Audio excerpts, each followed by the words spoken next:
It's Tuesday and it's time for Falcon Focus.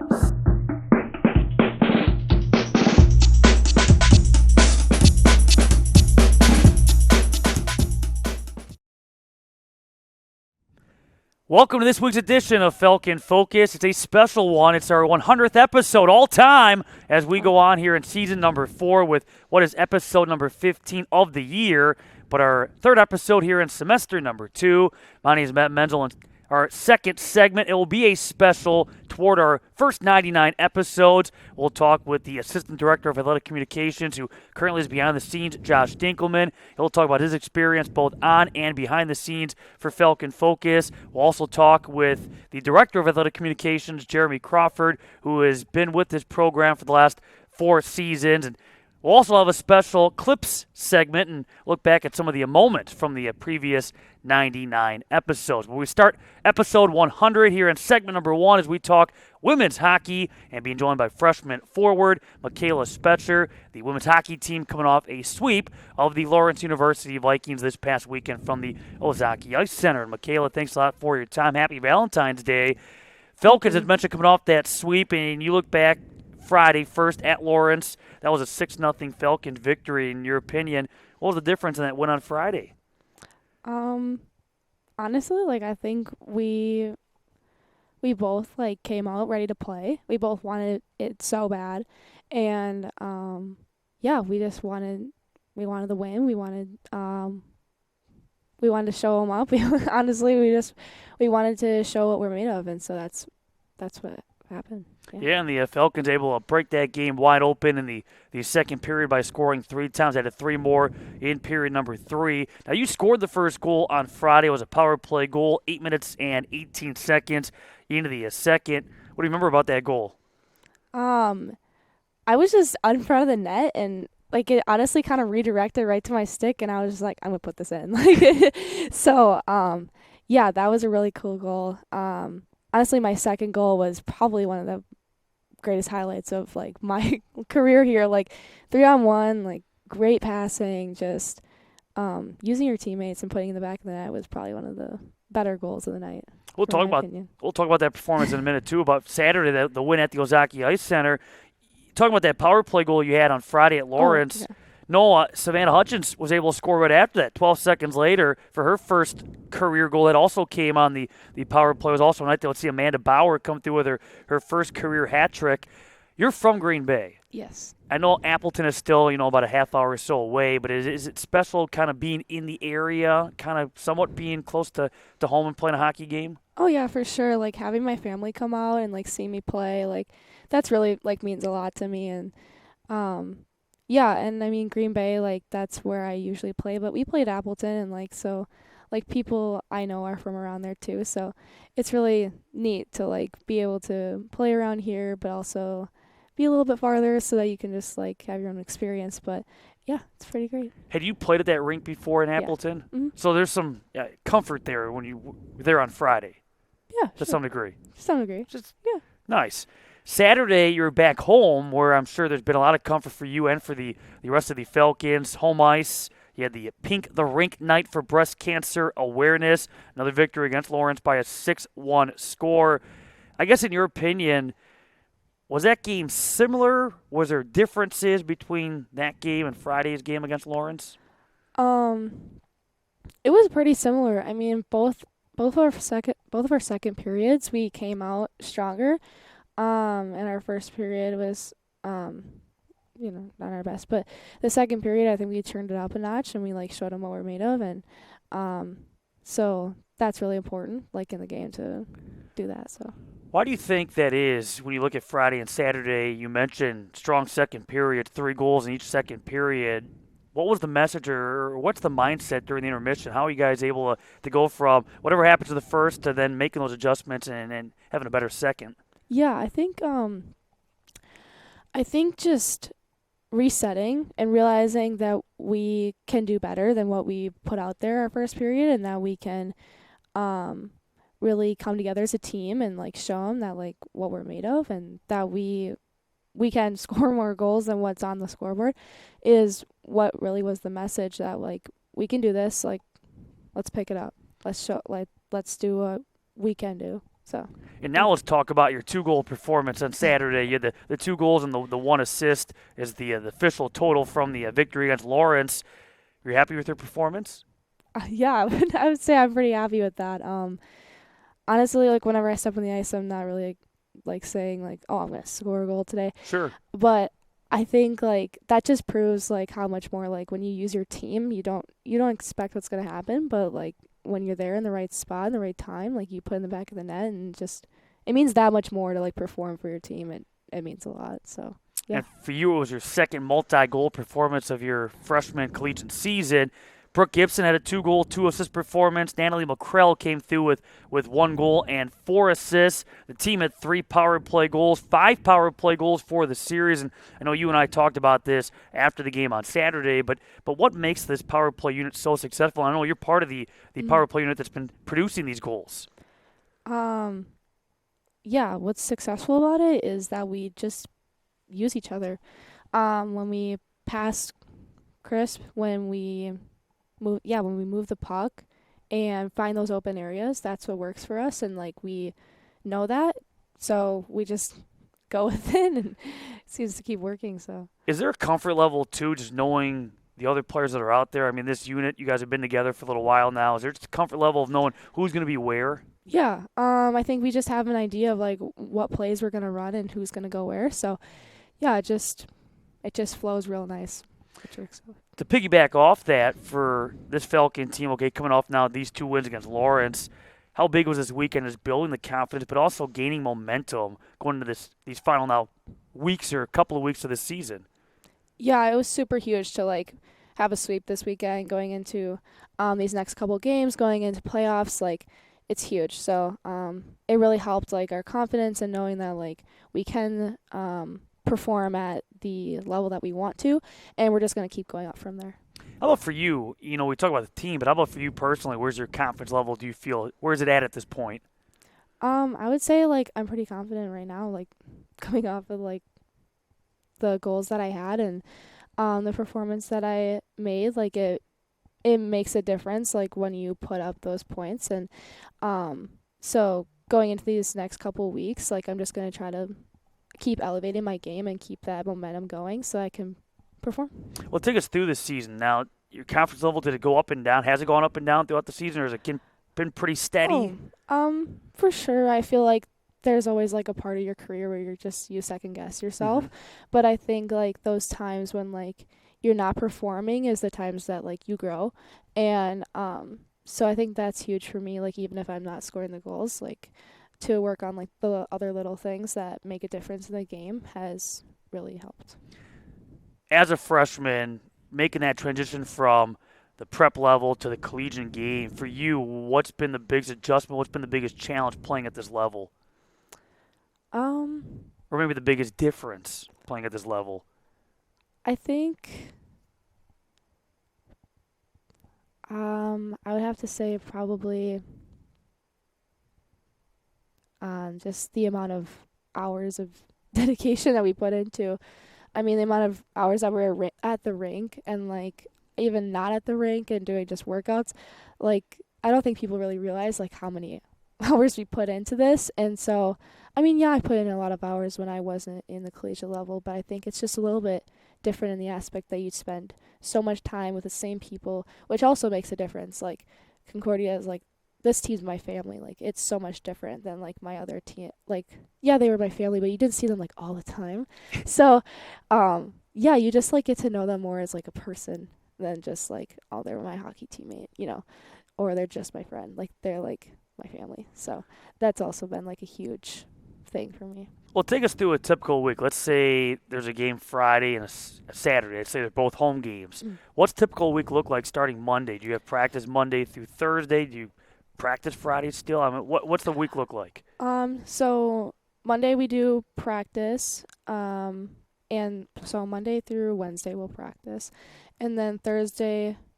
Oh, okay. Well, Thursday we'll also practice, but we'll have workouts 3 times a week, and then active recovery, which is kind of like a stretching but mobility type of day, so that we're not so sore, and then. Yeah, game on Friday. I mean, typically we won't really have anything that day, so and then Saturday we won't either. But like for example, for Adrian, we did have when we went to Adrian, we had a game Saturday and Sunday. So then we took Monday off. So like it's just kind of like finding that balance of like giving us enough time to rest and then also giving us still an optimal amount of days to practice. So have you gotten used to the routine now? Yeah. Absolutely. Now, we mentioned this 2-goal performance you had on Saturday being your second multi-goal performance of the season. You had a big-time performance back on November the 18th. That came against Marion. You had 4 goals. You had 1 assist. When you go back to that night, what was working that night against Marion for you? Honestly, energy was huge. I think like we had a lot of positive energy going into it, and that just makes you like 10 times more loose. And then, yeah, I would say just having like confidence going into it. I don't know, like some games you just like have it, and some games Mhm. don't. I don't know how to explain it, but yeah, I would say that too, and just that like when our team is like all on the same page about something, it like makes like so much more of a difference, and yeah, I think like just the little things were working for us that I got the puck and just put in the back of the net. It's pretty simple. And you make it sound simple. You were named the NCHA Offensive Player of the Week following that performance.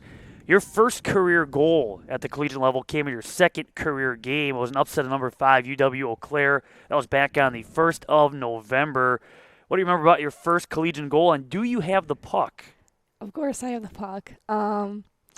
And honestly, one of the coolest goals because we were down 2-1 in the third period against Eau Claire, and you're thinking like, we gotta score, we gotta score, we gotta score, and so it was just honestly like the weirdest bounce that the puck came back to me and that I got it, and the fact that I put it in backhand was just so weird to me, but it worked, and yeah, it was crazy, and I remember Nat McCrell literally giving me the biggest hug ever, and it just validated that like I meant to be here, like I can score goals, and it was even like 10 times more crazy that it was against Eau Claire, and just like the first couple games being here, I'm just like, I can do this, you know?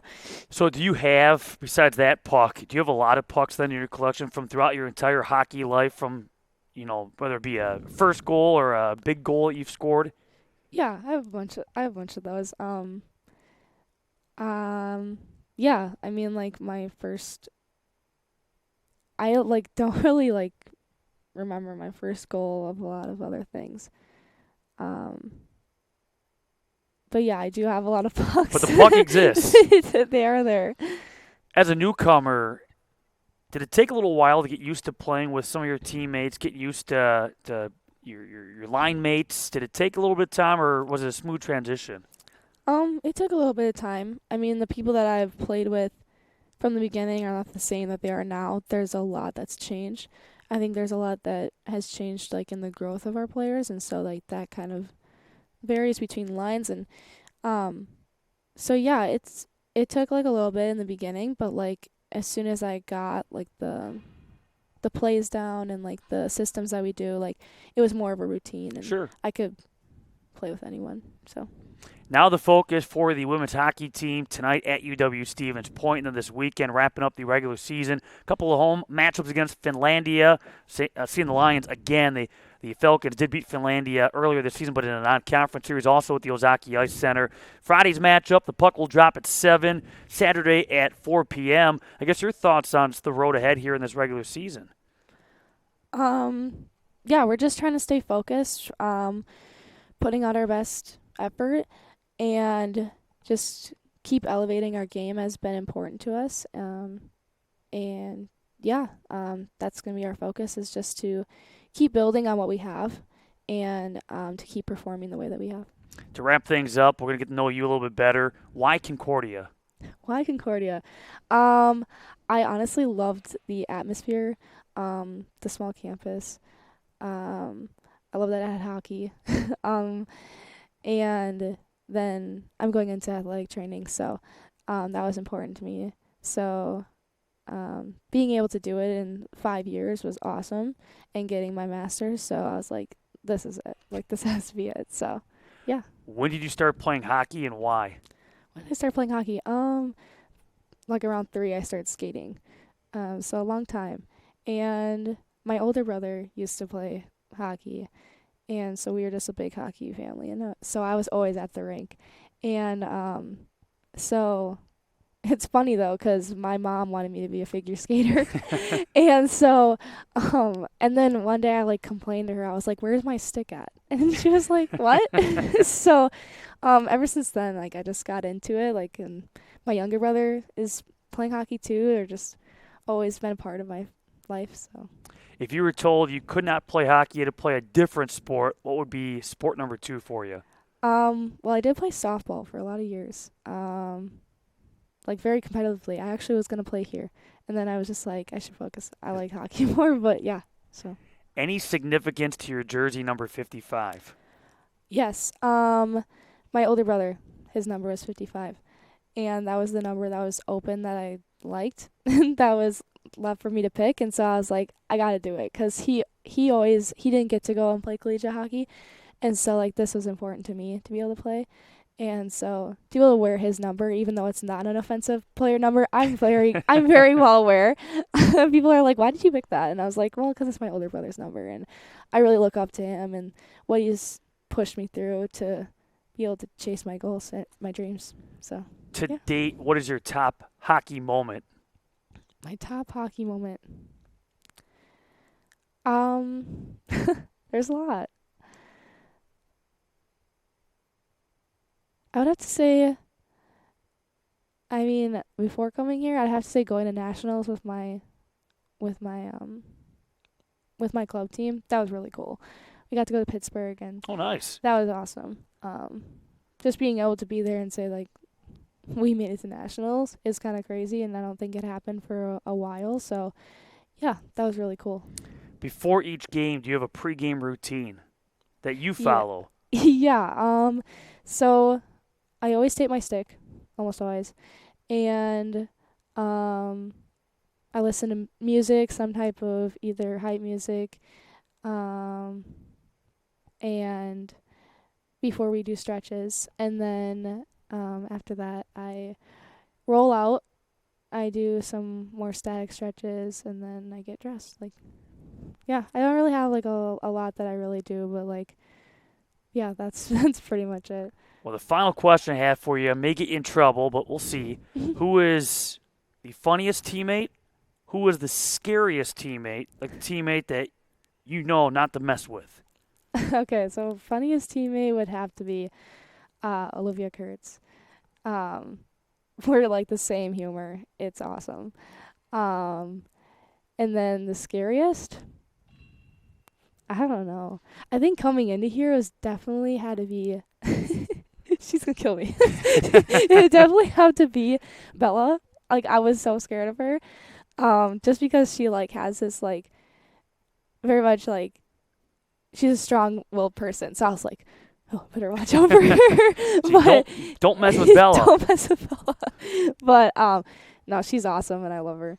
Love her to death. Well, awesome, Michaela. I appreciate your time here and all the best tonight at Stevens Point, also this weekend against Finlandia, then going into the conference tournament next weekend. Yeah, thank you for having me. I appreciate it. That is freshman Michaela Spector. When we come back, we celebrate our 100th episode of Falcon Focus. I'll be joined by Josh Dinkelman, the Assistant Director of Athletic Communications, and we'll talk about this show and the previous 99 episodes and more as we continue on Falcon Focus.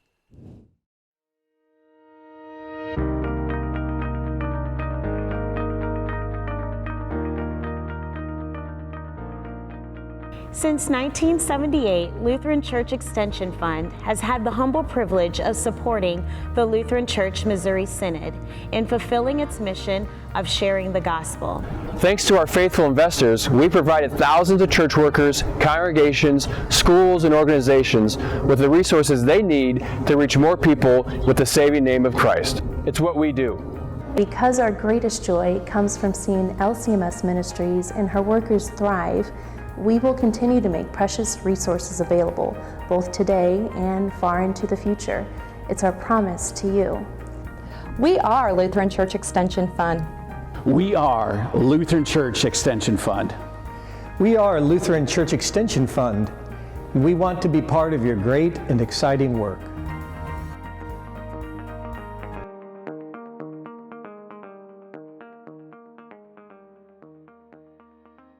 It's Tuesday and it's time for Falcon Focus.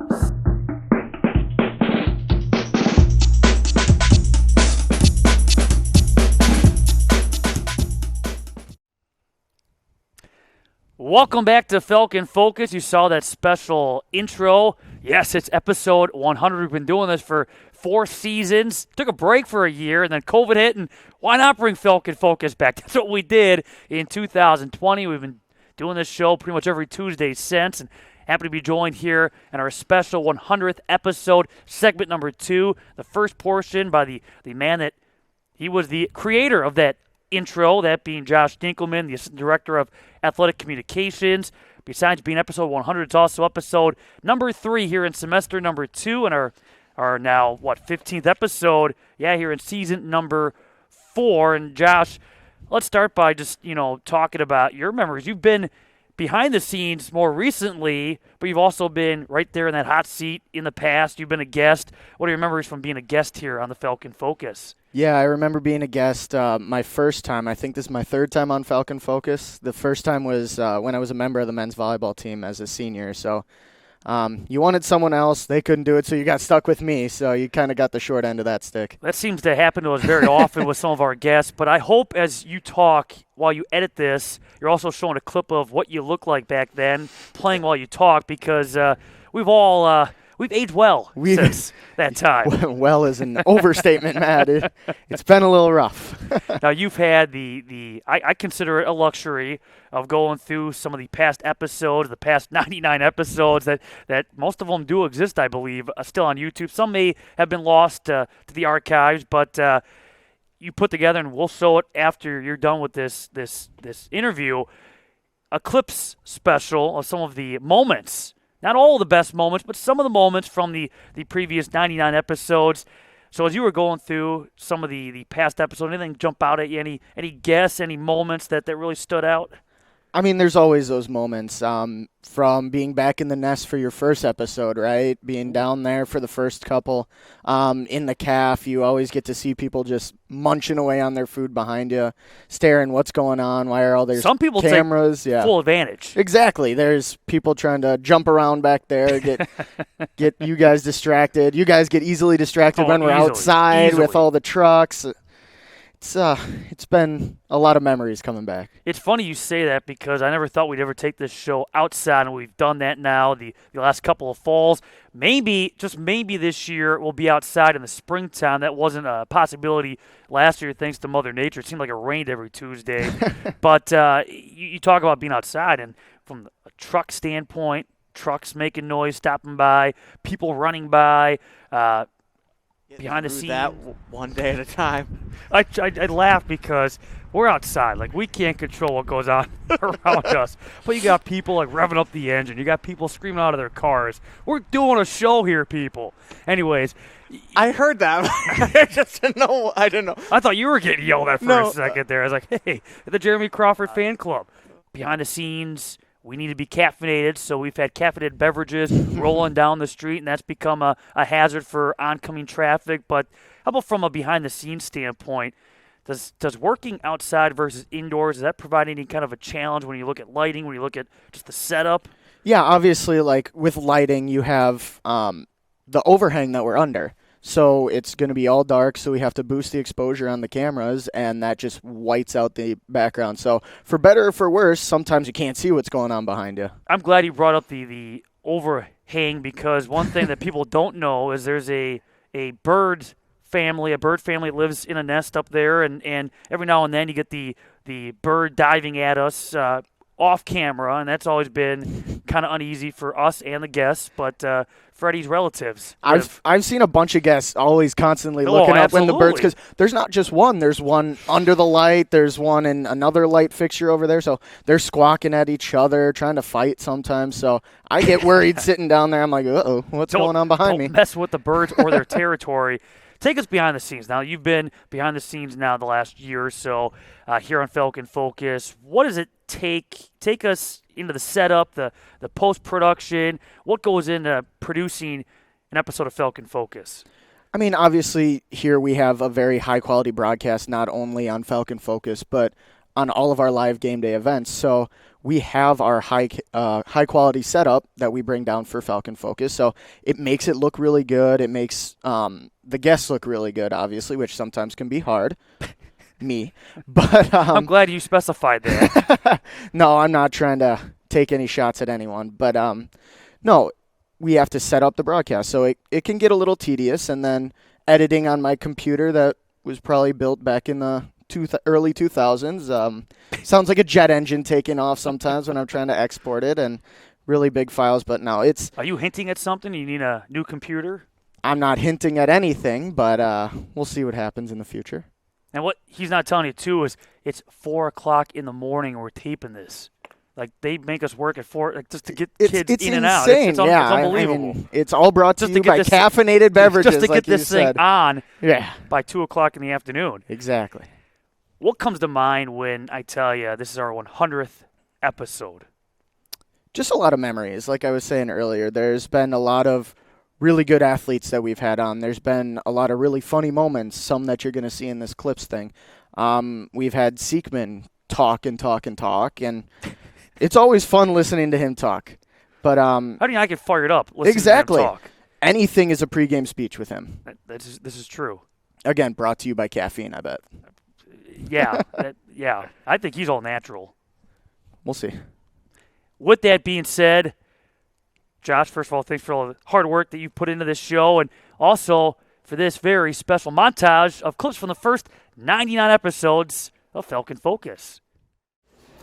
Welcome to the Falcon Focus podcast, our first of the 2018-19 school year, and we come to you from our brand new home here at the Falcons Nest, the Student Union, and we'll be live with you on Facebook Live every Tuesday from 9:30 to 10 a.m., and you can also watch this podcast in the archives. You can find the link at CUWFalcons.com.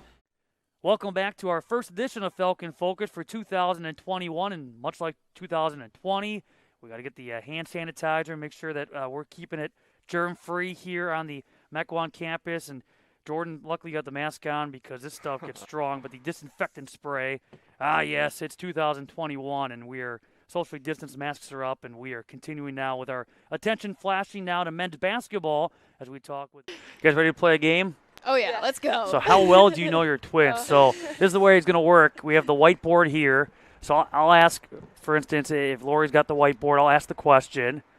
You write down something real fast, and then Donna, you answer, and we'll see, flip it around and see if you're right. Yeah. 10 questions, and we'll flip it around and see who can score better. So, and kind of to join us for the half hour, we have a special treat here for our final edition this school year, that being the president of Concordia University of Wisconsin, Reverend Dr. Patrick T. Ferrier. President, first of all, thanks a lot for your time here this morning. I know it's a busy time, an exciting time as the school year wraps up. Do things finally calm down for you as the president once the summer months come a-calling? Well, I think the routine changes a little bit. It changes more for faculty and students than it does for me. But it's easier if I have to drive over to find a parking place, so that's a good thing. Being joined by our first of two guests, that being the junior midfielder for the field hockey team, Sam Dunn. And Sam, first of all, thanks for your time. From a high school standpoint, you went to Arrowhead High School. They call, at least around here, the University of, big school, but you played two sports that are still relatively new to the area, that being field hockey and lacrosse. What attracted you to those two sports? I guess it was the relatively being new to, Wisconsin, and me just wanting to kind of start a new thing. I was in softball when I was in middle school, so I wanted to try something new, change it up. Oh, there's a truck battle back here right now. Who's going to win, the FedEx truck or the other truck? The gas tank. I don't know. I'm going to put my money on the gas tank right now. Got to do the play-by-play. Yeah. You judge a restaurant by the parking lot. If it's full, there's probably a reason, right? If it's empty, okay, probably a reason. I take the same analogy and look at an athletic department. If there's constant movement, that can be attributed to a couple of things. One of the things could be that they're so ultra successful that people win and they move on, or they're not, and they just keep turning people over. at our place, we've been very successful. And I think the culture of Concordia, the fact that people come here and stay for as long as they've stayed, speaks to the quality of life, both personal and professional, that someone can have here. Captain, kudos to our students. This is college game day. This is chaos too. We just need people with signs back here now. Over, hey, if you're late to a workout, there's a discipline. You don't just show up late to work and expect nothing to happen. So that's the biggest thing, is creating a culture where it's fun. We encourage accountability. We encourage hard work. We like getting after it. You've been upstairs, loud music, people sweating, they're running around, yelling and screaming. That's a college weight room. That's essentially what you look at. If you looked at every college weight room in America, that's what you see. And from that very special montage of clips to wrap it up, the 100th episode of Falcon Focus, and who better to wrap up the show than the Director of Athletic Communications, Jeremy Crawford. You could either pat him on the back or blame him for the reason this show is still on the air. But no, we thank Jeremy for all he's done with Falcon Athletics. And you look at Falcon Focus, we started during the 2018-19 school year, then went away for a year. When everybody else was eliminating things during COVID, we decided to add Falcon Focus back. That was the 2020-21 school year. We brought Falcon Focus back to have some type of programming, and you were actually the guest in segment number 2 of the first episode post-COVID, or during the COVID school year on September 8th of 2020. Take us through just that wild 2020-21 thought process of bringing the show back, just trying to find content, being on that show. Well, as you know, we were just scratching for content. We were covering blue-white games across the board. We could have probably covered a juggling contest if someone knew how to juggle on this on this campus. But like we've talked about in the past, this is just a really good segment where we really get to meet the student athletes and coaching staffs around campus and really get a good inside look at what CUW athletics is all about. And episode 100, I didn't know if we would make it this far, but here we are. And I should mention, you brought cake. I did bring cake. This wouldn't be the Falcon Focus without pure sugar. Did a little decorating myself with a little 100. He got the 1 and the 00 correct. So it's our 100th episode of Falcon Focus. And as mentioned, you've been on the show numerous times, maybe number 1 as far as number of guest appearances go, and he's wearing the same thing he was wearing, your first ever appearance back during the 2018-19 school year? First ever in the cafeteria. Same tie, same sweater vest, and got to go with that look. Well, it's funny because, you were in the cafeteria then. When you go back to at least the first few episodes during COVID in 2020, we were upstairs in the mezzanine. I thought what was crazy about those times, too, is we did an interview show without being able to see anybody's face. Correct. We had the masks on. We had the masks on. We had the hand sanitizer. We had the spray. Oh, we had fun with that spray. We had fun with that spray. But can we just talk about everywhere on this campus we've shot the Falcon Focus? For the concession stand? And for the concession stand. And we're talking about the broadcasting and the equipment. There's just been some really dark or just some really blue or green or yellow backgrounds. We've been all over this campus. So what are your memories of being on this show? We'll talk about you hosting the show, but how about being a guest on the show? We've covered a lot of subjects. We've talked about Mike Path. We've talked about Sasquatch. We've talked about... Have you found Sasquatch yet? Not yet. But we've hit on a lot of different subjects, and we've had some things that didn't pan out to be true. We're talking, I'm doing well, and then right after that episode, but we've covered a lot of different things. We'll stay away from those topics here, but I'll have some cake. Ooh. If you go back to his first appearance back in the 2018-19 school year, we also learned about the sweater vest. So if you're ever wondering why he's and trust me, you see him on the beach, he's got the sweater vest on. If you want to know why he loved the sweater vest, we get into that during one of those episodes of Falcon Focus. But it should also be noted, you've hosted an episode of Falcon Focus, so I'll have my own cake next week for my 100th episode. I'll let you have 99% of this cake. I'll take the 1% of the sliver that. But you hosted in March of 2021. I was on assignment, and you filled in on the seat. What do you remember about your experience of hosting a Falcon Focus. I just remember having to do a lot of prep the Monday night before because we knew that it was a possibility that you would be coming back or wouldn't be coming back for that day. So I just remember doing a lot of research there on the 2 hockey guests that we had, and it's different being on this side compared to that side. So there's just a lot of I can say whatever I want. I can go wherever, but on that side you have to have a guided episode. Kind of want to know where you're going with things. So. Well, you bring up a great point because I think that's one of the big challenges too. Is you never know what you're going to get out of a guest, and I don't mean that in a disrespectful way, but obviously some publicly speak better than others. Correct. Or have that experience, and others are very shy, so you never know what you're going to get. Correct, and that's one of the hardest parts about my end of this job here with the Falcon Focus is trying to find a guest where we want to try to find someone who's relevant, who the fans would know, but who can also talk and be a good guest. And there are some people who have class, because this cake I wanted to have delivered from someone other than myself, but no one else wanted to deliver the cake to you this morning, but. Because it's 4 o'clock in the morning. Okay, let's legally set this up. My clock says it is 9:03 right now, so you can't. We're live. I know we're live. I know we're live. We used to be live. I can't legally have people saying "Oh, I'm forcing them to come into work at 4 o'clock in the morning." So it is 9:03 Central Standard Time. So. We used to be live. Used to be a podcast, Facebook Live as well. Back in the day when we were in the cafeteria, and that was always, as we mentioned with Josh, was an adventure because man, the people enjoy their breakfast food. Well, credit to Jordan Benson.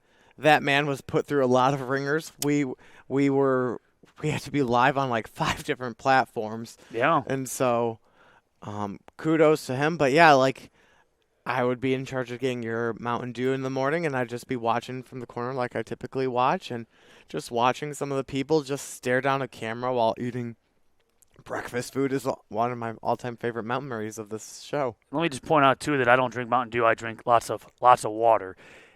With that being said, though, there was that one episode we were outside where you sacrificed your body. You almost got hit by a car or truck because there was a bottle of a caffeinated beverage rolling down the street, and we had to get it out of the shot. Correct. We had to get it out of the shot. But I was more worried if it got ran over that it'd be it would just be shooting towards the gas. And so far, we haven't had any physical complaints about the Falcon Focus. No student athletes or coaches have been hit by flying bottles or whatnot. But you know, it brings up another challenge. During COVID, everybody had to keep their mask up, and that at times became a challenge. And legally, you had to. Legally, we had to. The school was very adamant, and credit to the school, they allowed us to continue this, but they made sure that we had standards. We had the extra long table, we had the mask. We're not going to name names. You can look through the archives if you want the story. There's one episode that goes audio only at one point. We'll just leave it at that. We'll just leave it at that. You have the Freddy the Falcon logo with technical difficulties on the screen. Oh, that was so annoying to watch. But no, credit to the school. They see this as a vital program that we do, and so. Well, further that comment, and that's something I think I'm proud of. I think you're proud of. I think as a department we're proud of is there aren't many schools, if any, that have a long form interview show like this that, allow the athletes to be out there and allow fans to get to know the athletes a little bit better than most. Correct. And I think that's something I'm proud of is we get to, really gravitate and get to know these athletes. No, I 100% agree. That's one of the more prideful things that we have in this office when we go to a conference meeting where there's been schools that say we try to do what Concordia, Wisconsin is doing, but we can't.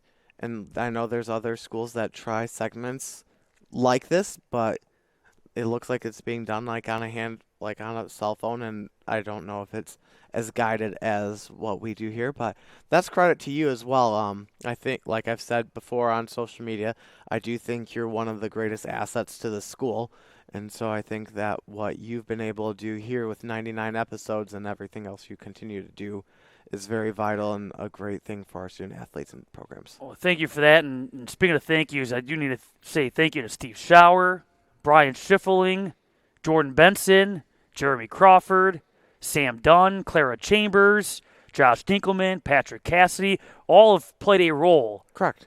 in 100 episodes of Falcon Focus. and they've had their moments, and they've been behind the scenes or on camera, and this doesn't happen without those people and yourself. And it takes a village. Absolutely I does. know that there are weeks where our triangle of communication gets a little angry, where we're trying to find guests or we can't. And let's be real. Coming in early on a Tuesday morning when typically that's one of our lighter days, it's not easy for anyone. So, like, credit to Josh and especially, like, Clara and Sam and Jordan Benson, who have all, like, come in like, it's not an easy task. And, like, I know I made a little joke, I think maybe off camera, about, like, oh, you have to set up a camera, boo-hoo. But it's really hard, like, and I give Josh a lot of credit. And like we've said, it's not easy finding guests. Like, a lot of people, this is not an easy time of day to try to get people out of class or whatnot. So being able to find guests that we can fill a quality show is not really the easiest. But thank you also to women's soccer head coach Ryan Middendorf, who's always on standby. Correct. He always on standby. He is our NHL, like the goaltender that is just the Zamboni driver. The Zamboni driver. Backup. Yes, correct.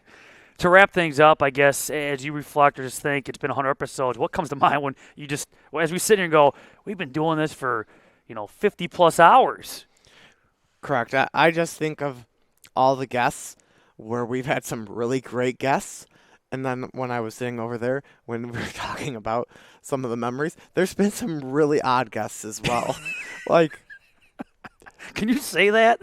I'm not giving names away, but I'm just, there's been times where I'm just sitting and I'm like, I can see you glaring at me as well sometimes. Like, who did you bring out here?